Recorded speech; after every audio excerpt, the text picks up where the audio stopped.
First, we need to talk EQ types. Now, there are two main EQ types out there that we really use a lot in audio. The first is the graphic EQ. Graphic EQs allow us to pinpoint specific selections on a little fader in positive or negative territory. By boosting or cutting them, we get to actually focus on specific select parts of the frequency band. The big thing about graphic EQs is that they're wonderfully awesome at set and forget style EQ, where we're not actively making adjustments, and we can actually use those in either a software version, plug-in, or in hardware, but they're most commonly used for things like live audio, to tune sound systems, or to specifically EQ particular sections of an auditorium. And I like to use them in my studio. I actually use them on my monitors here. And what I do is I actually take a real-time analyzing microphone, drop it in my seat position here, and pump in pink and white noise to check the actual frequency balance of not only just the speakers, but the room. With those results, we can use a graphic EQ and either push or boost or cut specific frequencies to allow the frequency range to sound even from the listening position. And that allows me to then go into any mix and say, okay, well, what I'm hearing is a true reflection of what's actually happening, so that as I export that, we can bring that out to a mix and be able to utilize it. The second type is the most common that you're going to use on a day-to-day basis, and that is the parametric EQ. So we're going to look at a lot of parametric EQ variations, but today we're going to show you some parametric EQs and the parameters that go with them. Great examples would be the SSL parametric EQ, the Pultec parametric EQ, and we're actually going to show the Pro Tools standard stock 7-band EQ. Additionally, though, there's some really amazing other hybrid style parametrics that have graphic displays. The F6 and the Fab filter are fantastic. Additionally, if you're a Logic user, the EQ that comes stock in Logic, you actually get the vintage parametric options that look like so many EQs that we know and love from the vintage era, such as the SSL or the Neve, even the TubeTech style. But additionally, their standard hybrid parametric with the visualizer really allows for the RTA results in real time, so you actually can see the equalization taking place, what it's adjusting, and the response from the signal, which is awesome. When we talk parametric EQs, though, parametric EQs are typically used on individual channels or individual sources. You can use them in pre, or you can use them in post. In pre meaning while you're tracking, or in post while you're working with the audio in the post. But the big thing is that you have to just keep in mind that what goes in to your system, if it's best represented from the source, will take a lot less work and effort in the post. So a lot of times, like if we're looking for like the fastest, easiest way to get from point A to point B, we got to work the tone of the source first. Okay, so like let's say I have a cellist, we have to make sure that we're getting the best sound from the instrument, putting our best microphones that have great response and get great characteristics to apply to that, and we actually have to put them in a great position to be able to use them. And then additionally, we have to have solid interface as we're going in, a solid preamp as we're using it down the line. And as long as we have all those in place, then the question is does further equalization need to be done on the way in, or do we wait for the post? The biggest thing with that is as long as we're getting great signals, we can make any changes that we want in the post, especially if they're for texture or quality. But if we're having issues with the sound of the instrument on the way in, that's when we really want to use equalization pre-recording, so as it's being put into the system, so that it's going to print in the track. And now, the other thing is we have to look at, like, we just talked about the types of equalization, but let's talk also about why we use equalization. And the first is to remove any problem spots that may occur in the actual sound source, things that we don't want in the sound source. So problem spots. Two, any deficiencies in the sound source, or maybe even in the microphone that we need to compensate for. So, or let's just say, great example, like acoustic guitar is a really good one. Like a cheap acoustic guitar has a really different tone than a very expensive acoustic guitar.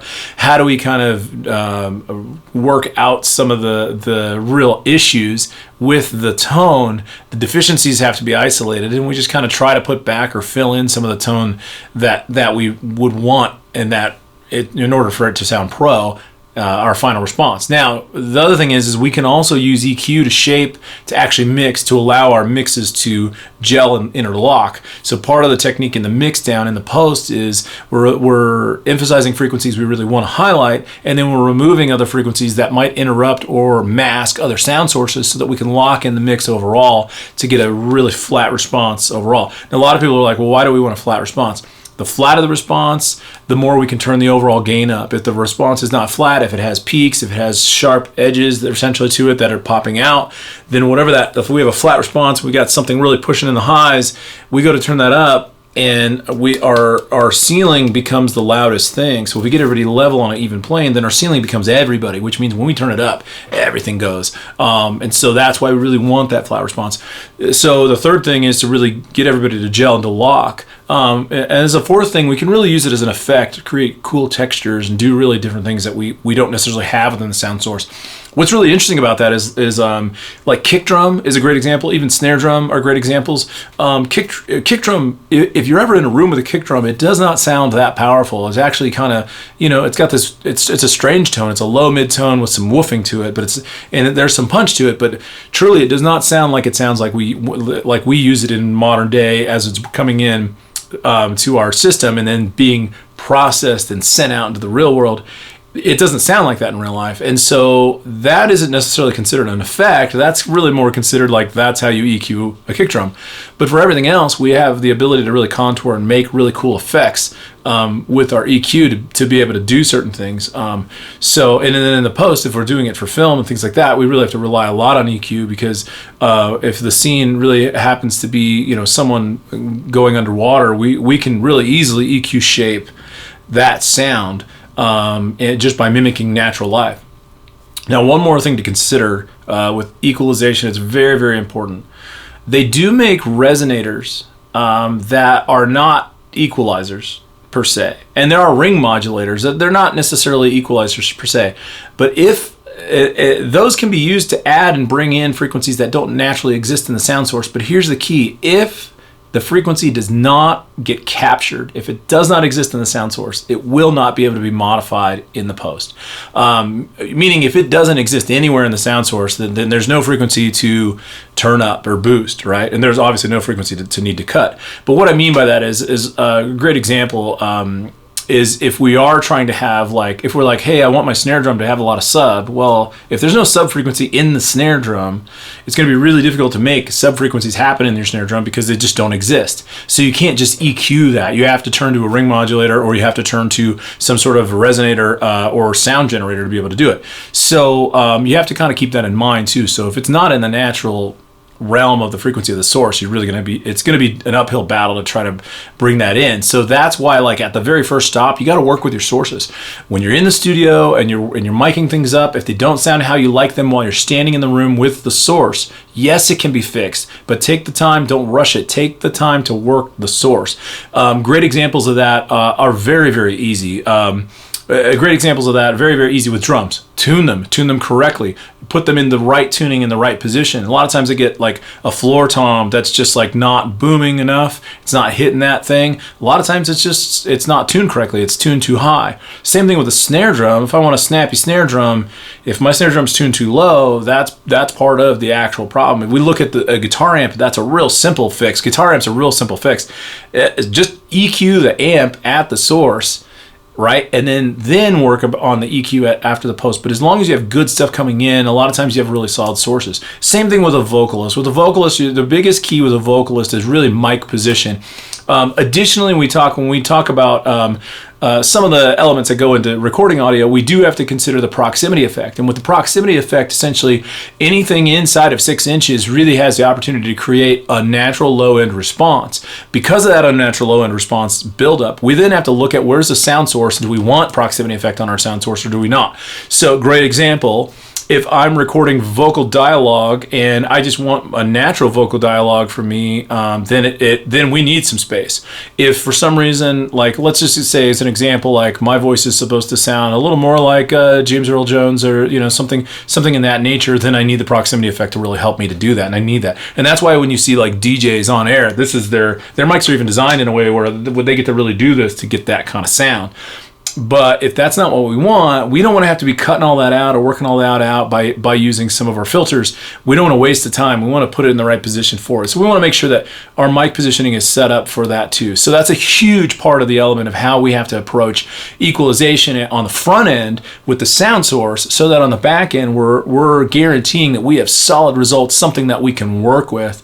And okay, I'll say this as an additional tip in the advanced level. If you want something to sound big in stereo, you got to give it different frequency properties coming in on the left, right, which means that like it's not enough to just say, all right, like especially on a single source. Now it'd be different if you put it in front of a choir, it's different, but it's not enough to say like if I have just one guitar amp, right, and I want to stereo mic it, or that's first of all that's a big difficulty to do in and of itself in general. But if you want it to sound big and spacious, you got to use two different mics, and you have to use two different EQ parameters going in, or either going in or in the post, to be able to represent that as a wider left right. As long as it's a direct image or representation in similarity on both sides, it's going to feel very much down the middle. And so a lot of times, the good part about that is like for drums, when we're doing like our stereo overheads, the already built-in part of that is that on one side of the drums, it already tonally sounds different than the other side. Like there are tonal differences, and then there are things that meet together. So like the snare drum is going to sound for the most part the same, but you go on one side and you have a high tom and you have a different set of cymbals. On the other side, you have the ride, and then you have the lower toms and another set of cymbals. So it really does give us that space. So we really have to look at like even in stereo placement, like in order to have a big sound, we got to actually use our EQ parameters to help us get there. Additionally, the last note, and then we move on from this part. The big thing that I also see too is sometimes when you can't, if you already know you're going to have to do a lot of post work to do something, sometimes you just have to add in an extra mic to fill in the gap. So great example. On my bass guitar, let's say I'm gonna mic a bass guitar, okay? I want that big low sub frequency range, that big low mid, but I also need some drive. I also want to feel some fret noise, and I want to be able to get some of that. It's going to mean using different types of mics in order to catch the deficiencies that may result in one mic as a single mic choice that you have to do in the post. And then instead of just EQing, you're also blending your microphone choices and getting different EQ sonic qualities out of those guys, and then you can EQ the group. And that is a really easy way, and that's why a lot of the professionals do multi-miking. The multi-miking isn't just to make it louder or anything like that. It's really to fill in some of the sonic qualities so we don't have to do so much work in the post with the graph. And especially if we're, again, going back to it, if a microphone is not catching a certain range of frequencies, we don't even have the ability to put them back in very well without incurring either a bunch of noise or just having to push it really, really hard to the EQ. So again, the simpler possibility is let's just find some microphones that are the right fit, the right match. If you have time when you're doing that, I highly suggest mixing and matching and trying different things. I had a class that I was working with this semester, and we literally put like 6 or 7 different mics on the smallest little amp we had in the studio. Just kind of talk about the variabilities of the positionings and working through the pairing. And we literally just A-B'd all the pairs. And in the end, we were very surprised because it wouldn't have been my first choice, the pairing that worked for this amp. And that kind of goes to show that still, like, people like me that are always recording in multi-mic situations, still you have to try it out. You have to test it out. You have to find that right EQ blend for that right situation to get that right tone in the output. Equalization is such an exciting thing to work with because it really gets you to that professional level. So if you ever get to the point where you're stuck, you ever get to the point where you're like, I don't know what to do, well, 2 things. 1, that might be great. That might be a really good thing because you might be all set. 2, you really do kind of sometimes have to look through and cycle through the deficiencies. But a lot of times I have students ask me like, okay, well, how do I know what to do next or what to process next? Then you got to go A-B comparison. What is your end goal? So sometimes that means like if you're working on a country track, you need to actually listen to something that is somewhat similar to it as a country track and A-B it and just kind of really listen or reference, as they call it. You're going to reference another mix.